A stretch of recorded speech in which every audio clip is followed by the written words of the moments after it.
अस्सलामु अलैकुम वरहमतुल्लाहि वबरकातुहू। तो इस वीडियो में हम कुछ हराम चीज़ों के बारे में बात करेंगे।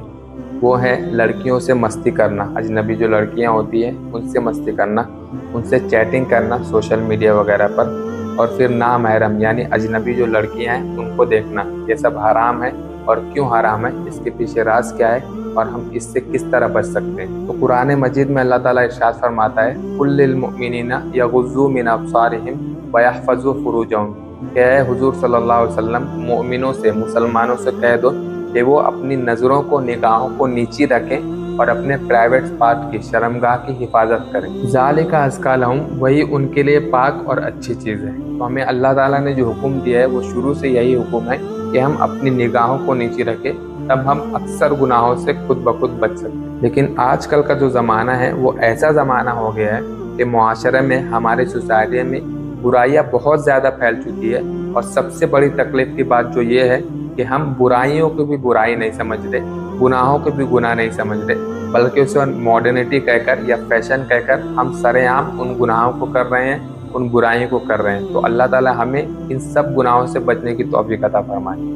हदीस शरीफ में आता है कि आदमी को हर चीज़ के बदले में ज़िना लिखा गया है। यानी हम सोचते हैं कि ज़िना और फोर्निकेशन क्या है, कि हम अगर इंटरकोर्स किसी के साथ करें जिससे हमारी शादी नहीं हुई है, सिर्फ वही ज़िना होगा। लेकिन हदीस में आता है, अल ऐनानी ज़िनाहुमा अन नज़रू, यानी आँखों का भी ज़िना है। और आँखों का ज़िना वो है कि हम किसी ख़राब चीज़ की तरफ देखें तो आँख से हम ज़िना कर रहे हैं। हाथों का ज़िना ये है कि हम बुरी चीज़ों को या ख़राब चीज़ों को पकड़े तो हम हाथ से भी ज़िना कर रहे हैं। पैर का ज़िना ये है कि हम पैर से किसी बुरी या किसी ख़राब चीज़ की तरफ, किसी गुनाह की तरफ चल के जाएं तो पैर का भी ज़िना है। तो हम जो ज़िना समझते हैं सिर्फ वही ज़िना नहीं है, आँखों का भी ज़िना है, हाथ का भी ज़िना है, पैर का भी ज़िना है। और हम जब आँखों से या हाथ से या पैर से ज़िना करने लगते हैं, बुराइयाँ करने लगते हैं, तो ऑटोमेटिकली ये होता है कि हम जो बड़ा ज़िना है यानी इंटरकोर्स, उसकी तरफ हम चले जाते हैं। और अल्लाह ताला हमें इन चीज़ों से ज़रूर बचाए। कुरान शरीफ में आता है कि यौम तशहदु अलैहिम अलसिनतुहुम व ऐदीहिम व अर्जुलुहुम, यानी क़यामत के दिन हमारी ज़ुबान हमारे खिलाफ गवाही देगी कि ऐ अल्लाह, इस बंदे ने मेरे से यानी ज़ुबान से ये गलत बातें कही थी, ये चीज़ें कही थी। हमारा हाथ भी गवाही देगा कि ऐ अल्लाह, इस बंदे ने मुझसे यानी हाथ से ये गुनाह किए थे। हमारे पैर भी गवाही देंगे कि ऐ अल्लाह, इस बंदे ने मुझसे यानी पैर से ये गुनाह किए थे। तो सिर्फ ज़िना, बड़ा ज़िना ही नहीं है, हमारे से जो भी हमारे बॉडी पार्ट से गुनाह होते हैं वो सब गुनाह में लिखे जाएंगे। और हमारा जो चमड़ा है, हमारी जो जिल्द है, जो स्किन है, जो हमारे बदन के एक एक पार्ट्स हैं, वो सब हमारे खिलाफ गवाही देंगे। और अगर हम माज़ अल्लाह, अल्लाह ना करे, हम अगर ज़िना में मुब्तला हो गए या फिर आँखों के या किसी भी बदन के हिस्से की ज़िना में मुब्तला हो गए, तो सबसे बड़ा जो गुनाह, सबसे बड़ी जो प्रॉब्लम है वो ये होगी कि अल्लाह ताला की रहमत हमसे उड़ जाएगी। और जब अल्लाह ताला की रहमत उड़ गई तो यकीन मानिए कि दुनिया में कुछ भी हमारे साथ अच्छा नहीं होगा। तो अगर हम ज़िना करके या बदकारी करके या बुरे बुरे काम करके मशहूर हो भी रहे हैं, तो असल में हम बदनाम होते रहते हैं। हमारे सामने तो कोई ज़रूर बोल देगा कि ये बहुत बड़ा स्टाइलिश है, बहुत बड़ा आदमी है वगैरह वगैरह, लेकिन वो दिल के अंदर जो उसने हमारे खिलाफ बात रखी है उसे हम नहीं जानते। वो अगर अपने किसी ख़ास दोस्तों से मिलेगा तो आपके बारे में ज़रूर कुछ ना कुछ बुरा बोलता होगा, क्योंकि आप जो भी कर रहे हैं, आप कितने ही बड़े आदमी बन जाइए, अगर अल्लाह ताला की हुदूद को आप पार कर रहे हैं और शरीयत के खिलाफ आप जा रहे हैं, तो आपकी ज़िंदगी में हरगिज़ बरकत नहीं आएगी,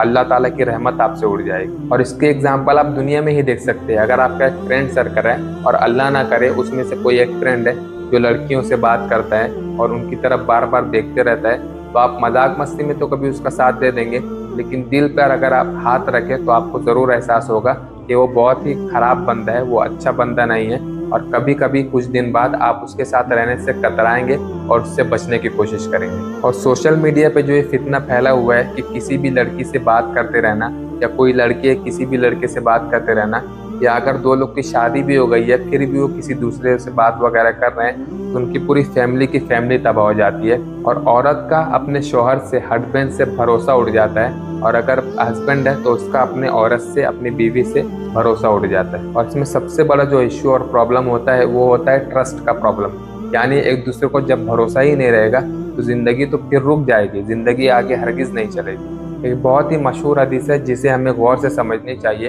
حدیث شریف میں آتا ہے کہ حضور صلی اللہ علیہ وسلم نے ارشاد فرمایا من یضمن لی ما بین لحییہ وما بین رجلیہ اضمن لہ الجنہ، یعنی جو شخص مجھے گارنٹی دیتا ہے دو چیزوں کی، پہلی چیز جو اس کے دونوں جبڑوں کے بیچ میں ہے، جبڑوں کے بیچ میں کیا چیز ہے؟ زبان ہے، اگر وہ مجھ کو گارنٹی دیتا ہے کہ زبان سے کچھ بھی وہ بری بات نہیں کہے گا، جھوٹ وغیرہ نہیں بولے گا، گندی یا گناہوں کی بات نہیں بولے گا، اور پھر جو مجھے گارنٹی دیتا ہے دونوں پیر کے بیچ میں والی چیز کی، یعنی پرائیویٹ پارٹ کی، یعنی وہ زنا نہیں کرے گا، کچھ گندے کام ان سے نہیں کرے گا، شریعت کے خلاف جو احکامات ہے وہ ان دو پرائیویٹ پارٹ سے، زبان سے اور پھر پرائیویٹ پارٹ سے اگر یہ باتیں وہ نہیں کرے گا تو حضور صلی اللہ علیہ وسلم آگے ارشاد فرماتے ہیں اگر اس نے دونوں باتوں کی گارنٹی دے دی اضمن لہ الجنہ، تو میں یعنی حضور صلی اللہ علیہ وسلم کہہ رہے ہیں میں اسے جنت کی گارنٹی دیتا ہوں، یعنی جو بھی زبان سے کچھ غلط باتیں نہ کہے اور زبان کی پابندی کے ساتھ وہ حفاظت کرتے رہے اور پیر کے جو بیچ کا پارٹ ہے یعنی پرائیویٹ پارٹ ہے اس کی بھی حفاظت کرتے رہے تو اسے جنت کی گارنٹی ہے،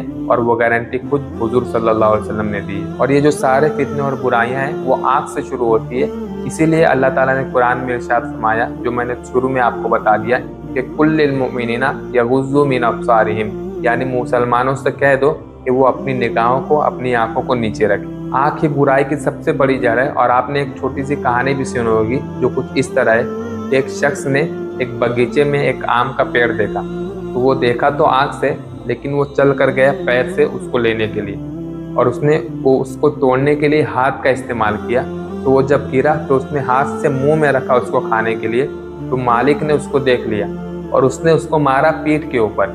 یعنی دیکھا آنکھ سے لیکن چلا تو وہ پیر سے، اور پھر اس نے اس کو توڑا ہے ہاتھ سے اور کھایا ہے منہ سے، لیکن مالک نے اس کو پیٹھ پر مارا تو آخرکار اس کی آنکھ سے آنسو نکلا۔ تو ایسا اس لیے ہوا کہ بدن کے جو بھی باڈی پارٹس ہیں، پیر سے چلنا، ہاتھ سے پکڑنا، منہ سے کھانا اور پیٹھ پر مار پڑنا، یہ سب اس لیے ہوا ہے کہ آنکھ سے اس نے دیکھا تھا، اس لیے آخرکار آنسو بھی آنکھ سے ہی نکلے، یعنی آنکھ سب سے بڑی پرابلم ہے۔ ہمیں اپنی نظر کی اور اپنی نگاہ کی ہر دم حفاظت کرنی چاہیے۔ تو لڑکیوں سے مستی کرنا حرام ہے، لڑکیوں سے سوشل میڈیا پر چیٹنگ کرنا حرام ہے، اور نامحرم یعنی جو اجنبی لڑکیاں ہیں، عورتیں ہیں، ان کو دیکھنا بھی حرام ہے۔ اگر آپ کو لگ رہا ہے کہ آپ کو بہت مشکل ہے، یہ سب آپ نہیں چھوڑتے، تو آپ دل پر 1 منٹ کے لیے ہاتھ رکھ کے یہ سوچیں کہ اگر کوئی آپ کی بہن کو دیکھے گا اور اس سے چیٹنگ کرے گا تو آپ کو کتنا برا لگے گا۔ معاذ اللہ اگر کوئی آپ کی ماں کو دیکھے گا یا ان سے چیٹنگ کرے گا تو آپ کو کتنا برا لگے گا۔ تب بھی کیا آپ بہانہ بنائیں گے کہ یہ مجھ سے برداشت نہیں ہو رہا وغیرہ وغیرہ؟ تو ضرور آپ یہ سوچیں کہ کوئی سے بھی آپ بات کر رہے ہیں لڑکی سے، یا کوئی لڑکی لڑکے سے بات کر رہی ہے، تو وہ بھی کسی کا بھائی ہے، کسی کا باپ ہے، کسی کا بیٹا ہے، اور اگر آپ کسی لڑکی سے بات کر رہے ہیں تو وہ بھی کسی کی بہن ہے، کسی کی بیٹی ہے، کسی کی ماں ہے۔ تو یہ سب سوچ کر کم از کم ہمیں ان ساری چیزوں سے بچنا چاہیے۔ گناہ میں تھوڑے دیر کے لیے لذت ہو سکتی ہے، لیکن اس کے بعد کا بہت بڑا پرابلم رہتا ہے اور بہت بڑے ٹینشنز وغیرہ رہتے ہیں، تو ہمیں اس سے بچنا چاہیے۔ پہلے زمانے میں تو یہ تھا کہ اگر کوئی ایک دوسرے کو دیکھا بھی تو اس کو آگے کچھ اسٹیپ نہیں جاتا تھا، کیونکہ نہ سوشل میڈیا تھا، نہ فون تھا، نہ کچھ تھا۔ لیکن آج کے زمانے میں برائی بہت زیادہ بڑھ گئی ہے۔ آج کے زمانے میں سوشل میڈیا ہے، فون وغیرہ ہے، اگر کسی نے کسی کو دیکھا، انہوں نے اکاؤنٹ چینج کر لیا، اکاؤنٹ ایکسچینج کر لیا، یا پھر فون نمبر ایکسچینج کر لے، اور پھر یہ فتنہ آپ کے گھر میں، آپ کے بیڈ روم میں بھی گھس سکتا ہے۔ تو آپ خیال کریں کہ ان چیزوں سے بچے رہیں تاکہ شروع سے ہی آپ کو ان چیزوں کی عادت نہ لگے۔ لیکن اگر آپ کو ان سب چیز کی لت لگ گئی ہے تو اس کا سولوشن کیا ہے جیسے ہم اس سے بچ سکتے ہیں؟ تو سب سے بڑا سولوشن تو یہ ہے کہ آپ اپنے فرینڈ سرکل کو چینج کیجیے۔ آپ کے اگر فرینڈ خراب ہیں، آپ کے اگر فرینڈ چھچورے ٹائپ کے ہیں، آپ کے اگر فرینڈ ایسے ہیں جو سوشل میڈیا پر لوگوں سے چیٹنگ کرتے ہیں، لڑکیوں سے باتیں کرتے ہیں، لڑکیوں کو چھیڑتے ہیں، تو یقین کریں آپ ہرگز اس سے بچ نہیں سکتے۔ تو آپ اپنے فرینڈ سرکل کو یا تو چینج کر لیں، یا تو انہیں سمجھائیں کہ یہ کتنا بڑا گناہ ہے اور اس سے کیا کیا پرابلم ہو سکتے ہیں، تبھی آپ چینج ہو سکتے ہیں۔ اس کے علاوہ اگر آپ گندی گندی ریلز دیکھ رہے ہیں، لڑکیوں کے فوٹوز دیکھ رہے ہیں، میگزینس وغیرہ دیکھ رہے ہیں، یا کچھ دوسرے غلط کام کر رہے ہیں، تو اس سے بچیں، تب آپ ان چیزوں سے بچ پائیں گے، ورنہ آپ ان چیزوں سے نہیں بچ پائیں گے۔ اللہ تعالیٰ سے دعا ہے کہ اللہ تعالیٰ ہماری ماں کی، بہنوں کی، بیٹیوں کی اور سارے مسلمان لڑکیوں کی، لڑکیوں کی، عورت اور عورتوں، آدمیوں کی عزت بچائے، اور انہیں ہمیشہ پاک رہنے، صاف رہنے اور پاک دامنی اور عزت کے ساتھ رہنے کی توفیق عطا فرمائے۔